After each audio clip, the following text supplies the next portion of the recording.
Los persas fueron un pueblo de lengua indoeuropea relacionada con los medos.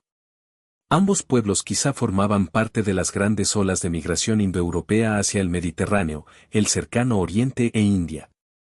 Los persas habitaron al sureste de los medos, quienes ocupaban la parte occidental de la meseta iraní, al sur del mar Caspio. Esencialmente nómadas, tanto los medos como los persas se organizaron en clanes. Ambos pueblos fueron dirigidos por gobernantes con poco poder secundados por un grupo de guerreros que formaban una clase de nobles. Su población también incluía gente libre y no libre que trabajaba la tierra, artesanos y esclavos.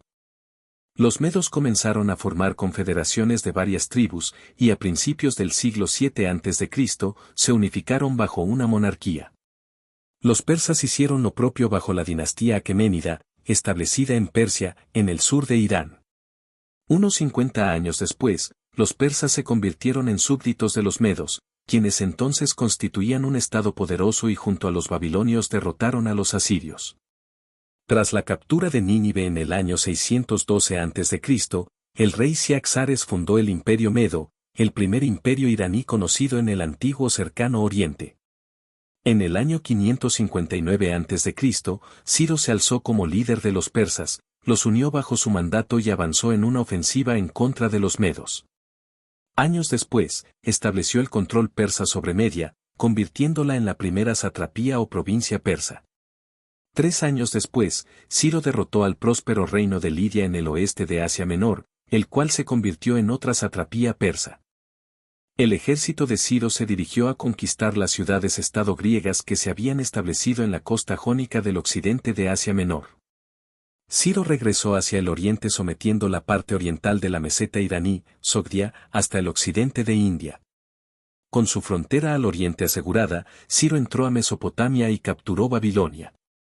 En su trato hacia Babilonia mostró su sorprendente juicio y sabiduría. Babilonia se convirtió en una provincia persa bajo el gobierno de un sátrapa o gobernador persa, pero muchos de los funcionarios gubernamentales conservaron sus posiciones.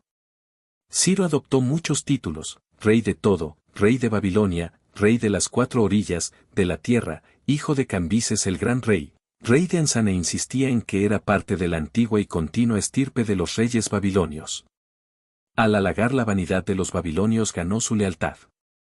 Ciro también emitió un edicto permitiendo que los judíos, quienes habían sido llevados a Babilonia en el siglo VI a.C., regresaran a Jerusalén con sus objetos sagrados del templo y, asimismo, lo reconstruyeran. En el año 530 a.C. Ciro marchó de Sogdia a los territorios de Masageta, donde fue muerto en combate y su ejército fue vencido por la reina y heroína escita, Tomiris. Para sus contemporáneos, Ciro el Grande fue merecedor de su título.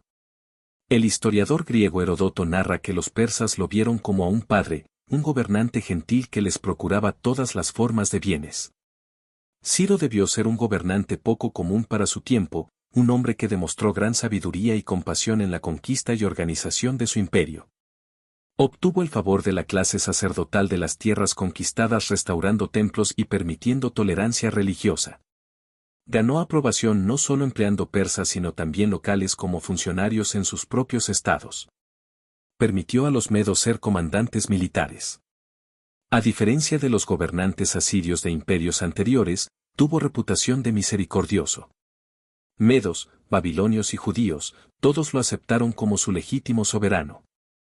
Algunos pueblos lo describen como un gran líder y conciliador.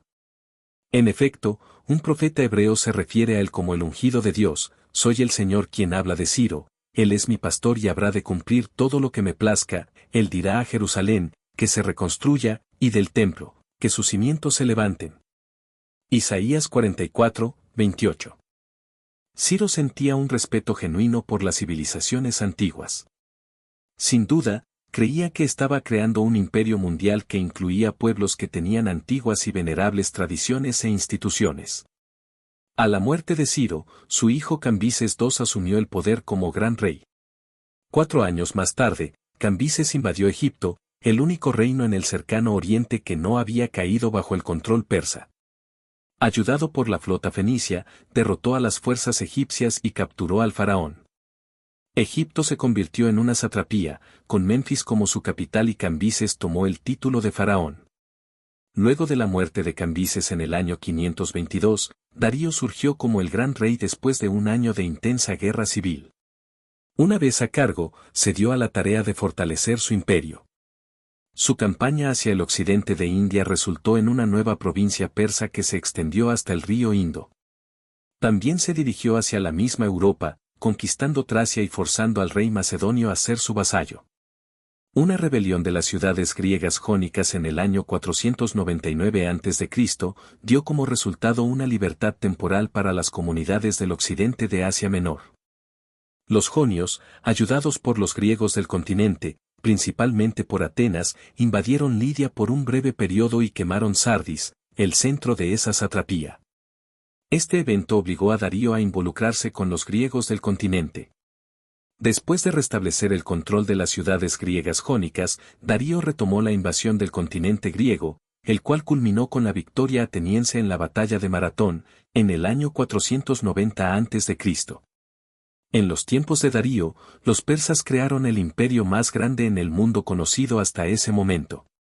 No solo incluía todos los antiguos centros de poder en el cercano Oriente, Egipto, Mesopotamia y Asiria, sino también se extendió a Tracia y Asia Menor en el occidente y hacia India en el oriente.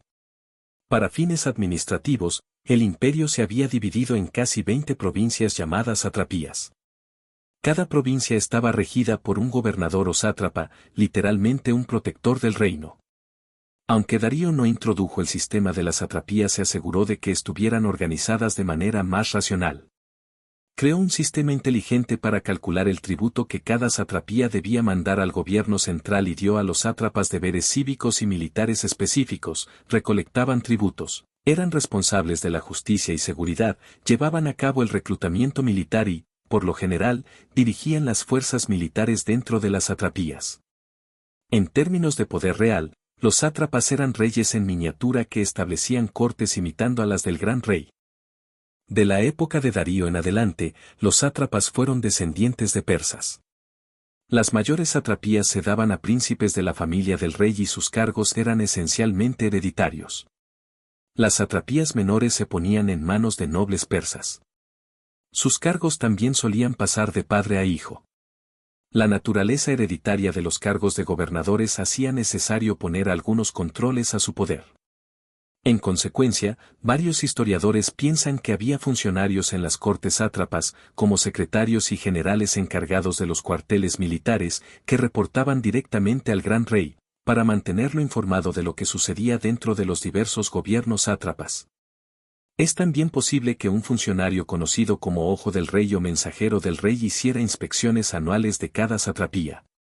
Un sistema eficiente de comunicación era crucial para el sostenimiento del imperio persa. El buen mantenimiento de los caminos facilitaba el tránsito rápido de militares y personal del gobierno.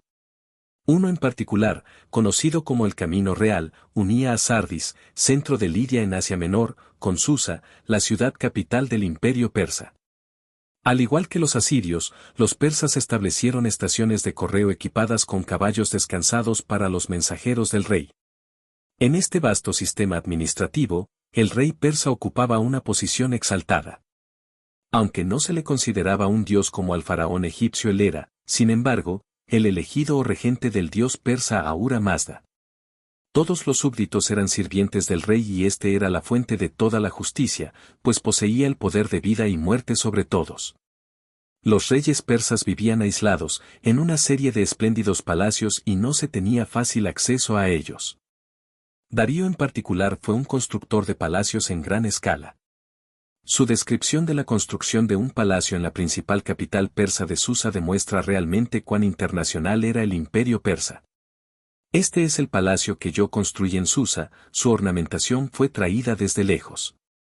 La madera de cedro fue traída desde una montaña llamada Líbano, los asirios la llevaron a Babilonia y de Babilonia, los carios y los jonios la llevaron a Susa. La madera de teca fue traída desde Gandhara y Carmania. El oro que se usó fue traído de Sardis y de Bactria. Las piedras, lapislázuli y cornelina, fueron traídas desde Sogdiana. La plata y el cobre fueron traídos de Egipto. La ornamentación con la que están adornados los muros fue traída de Jonia. El marfil se trajo de Etiopía, de India y de Arachosia. Los pilares de piedra se trajeron de Elam. Los artesanos que vistieron la piedra eran jónicos y sardianos. Pero Darío no consideraba Susa su tierra natal y era muy calurosa en los meses de verano. Construyó otra residencia en Persépolis, una nueva capital localizada en el oriente de la antigua y a una mayor elevación. En su apogeo el imperio se erigió como el más extraordinario y gran parte de su poder dependía del ejército. En la época de Darío, los monarcas persas habían creado un ejército permanente de soldados profesionales.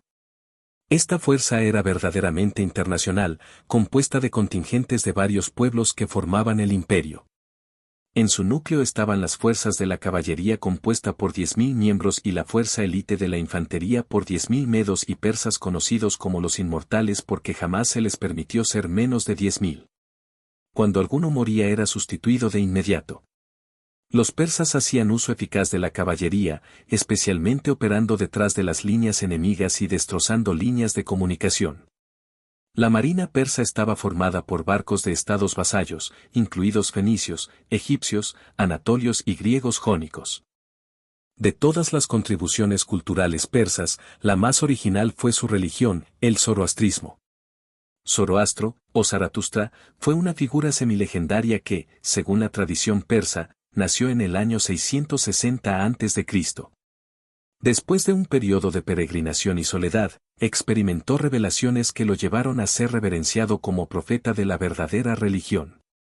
Es difícil saber cuáles fueron sus enseñanzas originales, ya que el libro sagrado del zoroastrismo, el Avesta, no fue escrito sino hasta el siglo III después de Cristo.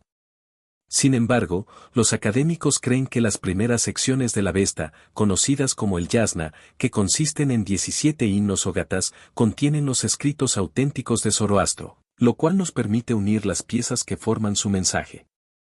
Al igual que los hebreos, Zoroastro predicó una vía espiritual monoteísta. Para él, la religión que predicaba era la única perfecta y Ahura Mazda el único Dios. Este último también era el sabio Señor, la deidad suprema, que había dado el ser a todas las cosas. De acuerdo con Zoroastro, Ahura Mazda también poseía cualidades abstractas o estados a los cuales todos los seres humanos deberían aspirar, como buenos pensamientos, justicia y piedad. Aunque Ahura Mazda era supremo, encontraba oposición. La justicia es contraria a la mentira, verdad por falsedad, vida por muerte.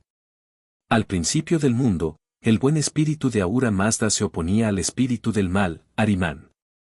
Los humanos también desempeñan un papel en esta lucha cósmica entre el bien y el mal. Ahura Mazda, el creador, dio a los humanos libre albedrío y el poder de escoger entre el bien y el mal. La persona buena escoge el camino correcto de Ahura Mazda. Zoroastro enseñó que la lucha entre el bien y el mal tendría un final. Con el tiempo, Ahura Mazda triunfaría y, en el juicio final del fin del mundo, se realizará la separación final entre el bien y el mal. Los individuos también serían juzgados. Cada alma enfrentaría una evaluación final de sus actos. El alma de una persona que hubiera realizado buenas acciones ganaría el paraíso, pero si las acciones habían sido malévolas, la persona sería arrojada a un abismo de tormento. Algunos historiadores creen que el zoroastrismo, con su énfasis entre el bien y el mal, el cielo y el infierno, y el juicio final, tuvo impacto en el cristianismo, una religión que con el tiempo lo superaría en importancia. La expansión del zoroastrismo se debió a la aceptación por parte de los grandes reyes de Persia. Las inscripciones de Darío dejaron claro que él creía que Ahura Mazda era el único Dios. Aunque Darío mismo pudo haber sido monoteísta, ocurrieron cambios dramáticos en el zoroastrismo con el tiempo. Antes de Zoroastro, la religión persa se enfocaba en la veneración de fuerzas naturales, como el sol, la luna, el fuego y el viento, con la ayuda de ciertos sacerdotes, conocidos como magos. Conforme los reyes y magos de Persia propagaron las enseñanzas del zoroastrismo sobre Ahura Mazda, el zoroastrismo perdió su énfasis monoteísta y resurgió la antigua adoración a la naturaleza. Pronto, la religión persa regresó al politeísmo, con Ahura Mazda a la cabeza de un número de dioses de la luz. Mitra, el dios Sol, se convirtió en el asistente de Ahura Mazda y más tarde, en el período romano, en el origen de otra religión. Los reyes persas fueron también muy tolerantes respecto a otras religiones, y dioses y diosas de esas religiones tomaron el camino hacia el panteón persa. Si te gustó este video, por favor regálame un like y suscríbete. Muchas gracias.